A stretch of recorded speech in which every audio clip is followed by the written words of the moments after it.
আসসালামু আলাইকুম আমার প্রিয় ভিউয়ার্সরা, আপনারা কেমন আছেন? আশা করছি ভালো আছেন। আমরাও সব ভালো আছি।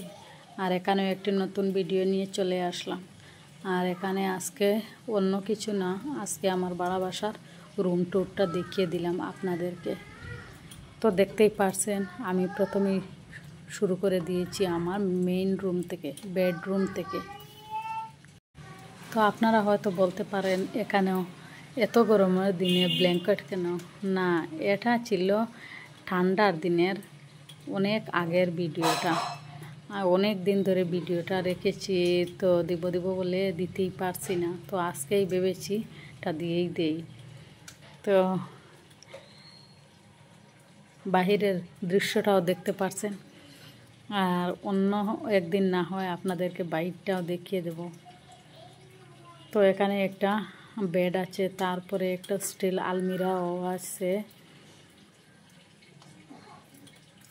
তারপরে একটা এখানে চেয়ার রাখা আছে। চেয়ারের উপরে একটা ব্যাগের মধ্যে আমাদের কিছু কাপড়ও ছিল। আর এই যে মধ্যে একটা স্টিল প্লাস্টিক র্যাক দেখা যাচ্ছে।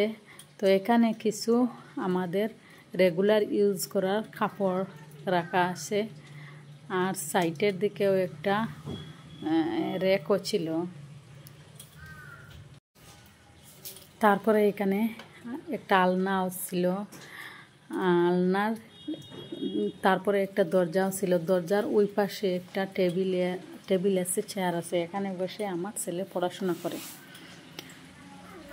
তো ফাইনালি দেখিয়ে দিলাম এই রুমটা। তারপরে যে পরে ওইখানে ছোট্ট একটা জায়গা আছে, সেই জায়গাতে একটা ছোট্ট কিচেন আছে। তো এটা আর দেখালাম না। আমায় একটা শর্ট ভিডিও দিয়েছিলাম, সেটাতে আছেন, আপনারা হয়তো দেখতে পারেন। যারা দেখেন নাই সেখান থেকে দেখতে পারবেন। তারপরে আরে একটা রুম ছিল। তারপরে রুমের এখানে দিয়ে একটা দরজা দেখা যাচ্ছে, সেই দরজা দিয়ে আমাদের বাহিরটা। আর ওই যে একটা ওয়াশিং মেশিন দেখা যাচ্ছে, সেই ওয়াশিং মেশিনের সাইডে দিয়া। তো ওয়াশিং মেশিনের সাইডের দিকে, এক সাইডের দিকে আমাদের অ্যাটাচড ল্যাট্রিন বাথরুমটা হচ্ছিল।